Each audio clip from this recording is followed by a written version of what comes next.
Commercial ವೆಹಿಕಲ್ಗಳಿಗೆ ನಮ್ಮ ಕರ್ನಾಟಕದಲ್ಲಿ 3 ತಿಂಗಳಿಗೆ ಒಂದ್ಸರಿ ಮದರ್ ಟ್ಯಾಕ್ಸ್ ಅಂತೇಳಿ 83,000 ಕಟ್ಟಬೇಕು.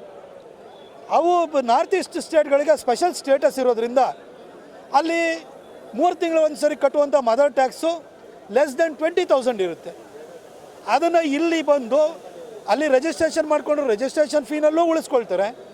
ಇಲ್ಲಿ 3 ತಿಂಗಳಿಗೆ ಒಂದ್ಸರಿ ಮದರ್ ಟ್ಯಾಕ್ಸ್ ಕಟ್ಟೋದಿಲ್ಲ, ಅದನ್ನು ಕದೀತಾರೆ. ಆದರೆ ಇಲ್ಲಿ ಕಮಾಯಿನ ಚೆನ್ನಾಗಿ ಮಾಡ್ತಾಯಿದ್ದಾರೆ. ಈ ಒಂದು ಕಾನೂನಿನಲ್ಲಿರುವಂಥ ಲೋಪವನ್ನು ದುರುಪಯೋಗ ಪಡಿಸ್ಕೊಂಡು ಇಲ್ಲಿ ದಂಧವನ್ನು ಮಾಡ್ತಾಯಿದ್ದಾರೆ.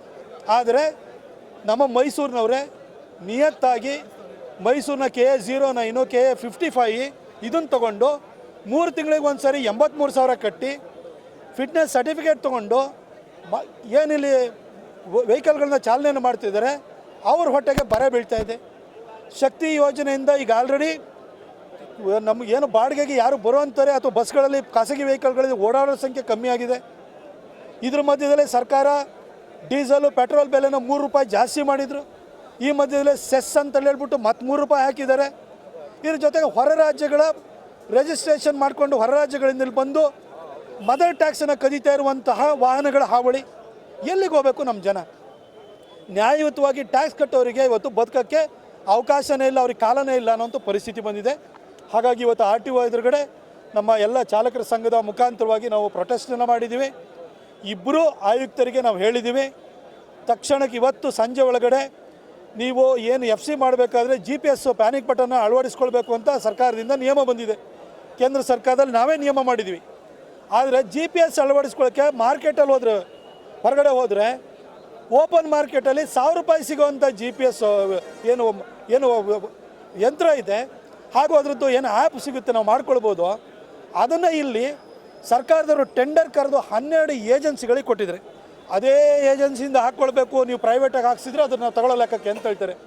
ಅಂದರೆ ಸರ್ಕಾರ ಏನು ದುಡ್ಡು ಮಾಡೋಕ್ಕಿರೋದ? ಸರ್ಕಾರ ಹೇಳ್ತೀವಿ, ಸರ್ಕಾರ ಇರೋದು ದುಡ್ಡು ಮಾಡೋಕ್ಕಲ್ಲ, ಜನಕ್ಕೆ ಅನುಕೂಲ ಕಲ್ಪಿಸ್ಕೊಡೋದಕ್ಕೆ. ಹಾಗಾಗಿ ದಯವಿಟ್ಟು ನಾನು ಮಾನ್ಯ ಮುಖ್ಯಮಂತ್ರಿ ಸಿದ್ದರಾಮಯ್ಯ ಸಾಹೇಬ್ರಿಗೆ ಕೇಳ್ತೀನಿ, ಸರ್ ಈ 12 ಆ್ಯಪ್ ಏಜೆನ್ಸಿಗಳೇ ಹಾಕ್ಬೇಕು ಸರ್, ನಮಗೆ ಕಮ್ಮಿ ಸಿಗುತ್ತೆ ಕಮ್ಮಿಯಲ್ಲಿ ಹಾಕ್ಸ್ಕೊಳ್ತೀವಿ. ನಿಮಗೇನು ಯಾರ್ಯಾರು ಬಸ್ಗಳಲ್ಲಿ ವಾಹನಗಳಲ್ಲಿ ಓಡಾಡ್ತಾರೆ, ಖಾಸಗಿ ವಾಹನಗಳಲ್ಲಿ ಓಡಾಡ್ತಾರೆ, ತುರ್ತು ಸಂದರ್ಭದಲ್ಲಿ ಅವರು ಪ್ಯಾನಿಕ್ ಬಟನ್ನ ಪ್ರೆಸ್ ಮಾಡಿದರೆ ಕಮಾಂಡ್ ಆ್ಯಂಡ್ ಕಂಟ್ರೋಲ್ ರೂಮಿಗೆ ಮಾಹಿತಿ ಬರಬೇಕು, ಒಂದು SOS ಬರಬೇಕು. ಅದಾದಮೇಲೆ ಆ್ಯಕ್ಷನ್ ಇನಿಷಿಯೇಟ್ ಮಾಡಬೇಕು, ತುರ್ತಾಗಿ ಸ್ಪಂದಿಸಬೇಕು, ಅಷ್ಟೇ ತಾನೇ. ಇದು ಇದೇ ಏಜೆನ್ಸಿ ತೊಗೊಳ್ಬೇಕು, 12 ಏಜೆನ್ಸಿ ಇದೆ ಅಂತ ಹೇಳಿದರೆ ಅವರು 12, 15, 16,000 ರೂಪಾಯಿ ಕೇಳ್ತಾಯಿದ್ದಾರೆ. ಮಾರ್ಕೆಟಲ್ಲಿ 2,000 ರೂಪಾಯಿ 1,000 ರೂಪಾಯಿ ಸಿಗ್ತಾಯಿದೆ. ಇದ್ಯಾಕೆ ಸರ್ಕಾರಕ್ಕೆ ದುಡ್ಡು ಮಾಡೋಕ್ಕೆ ಇನ್ನೇನು ಬೇರೆ ದಾರಿ ಇಲ್ವಾ? ಅಥವಾ ಏಜೆನ್ಸಿಗಳಿಗೆ ದುಡ್ಡು ಮಾಡಿಕೊಡ್ಬೇಕಾ? ದಯವಿಟ್ಟು ಇದನ್ನು ಬಿಡಿ ಸರ್.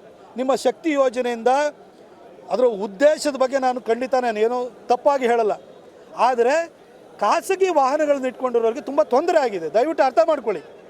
ಅವ್ರಿಗೆ ಇಲ್ಲಿ ಬಂದು ಒಂದು FCನ ಫಿಟ್ನೆಸ್ ಸರ್ಟಿಫಿಕೇಟ್ ಕೊಡಬೇಕು ಅಂದರೆ ನಿಮ್ಮ ಸೆಪ್ಟೆಂಬರ್ 10ನೇ ತಾರೀಕಿಂದ ಪ್ಯಾನಿಕ್ ಬಟನ್ ಅನ್ನೋದು ಲಾಗು ಆಗೋದು.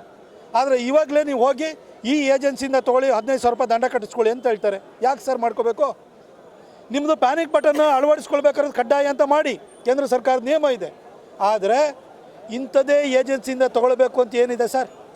ನಾವು ಯಾವುದನ್ನು ಬೇಕಾದ್ರೂ ಬಳಸ್ಕೊಳ್ತೀವಿ. ದಯವಿಟ್ಟು ಪ್ಯಾನಿಕ್ ಬಟನನ್ನು ಅಳವಡಿಸ್ಕೊಳ್ಬೇಕಾದದ್ದು, ಎಮರ್ಜೆನ್ಸಿ ಪ್ಯಾನಿಕ್ ಬಟನ್ ಅಳವಡಿಸ್ಕೊಳ್ಬೇಕಾದ್ದು ಕಡ್ಡಾಯ ಅಂತ ಮಾಡಿ. ಆದರೆ ಇಂಥ ಏಜೆನ್ಸಿಯಿಂದಲೇ ತೊಗೊಳ್ಳಿ ಅಂತ ಹೇಳ್ಬಿಟ್ಟು ಕಡ್ಡಾಯ ಮಾಡೋಕ್ಕೆ ಹೋಗಬೇಡಿ. ಇದು ದಂಧ ಆಗುತ್ತೆ. ಈ ದಂಧ ಪ್ರಾರಂಭವಾಗಿದೆ. RTOಗಳಲ್ಲಿ ಬರೀ ವಸೂಲಿ ಥರ ಆಗೋಗ್ಬಿಡುತ್ತೆ. ದಯವಿಟ್ಟು ಇದಕ್ಕೆ ಅವಕಾಶನ ಮಾಡಿಕೊಡ್ಬೇಡಿ. ದಯವಿಟ್ಟು ಆ ಆದೇಶವನ್ನು ತಕ್ಷಣಕ್ಕೆ ವಾಪಸ್ ತೊಗೊಳ್ಳಿ. ಜನ ಎಲ್ಲರೂ ಹಾಕ್ಸ್ಕೊಳ್ಳಿ. ಅವರಿಗೆ ಈ ಒಂದು ಎಮರ್ಜೆನ್ಸಿ ಪ್ಯಾನಿಕ್ ಬಟನ್ನ ಅಳವಡಿಸ್ಕೊಳ್ಬೇಕು, GPS ಅಳವಡಿಸ್ಕೊಳ್ಬೇಕಾದ್ದು ಕಡ್ಡಾಯ ಅಂತ ಮಾಡಿ ಅಂತ ನಾನು ಕೇಳ್ಕೊಳ್ತೀನಿ.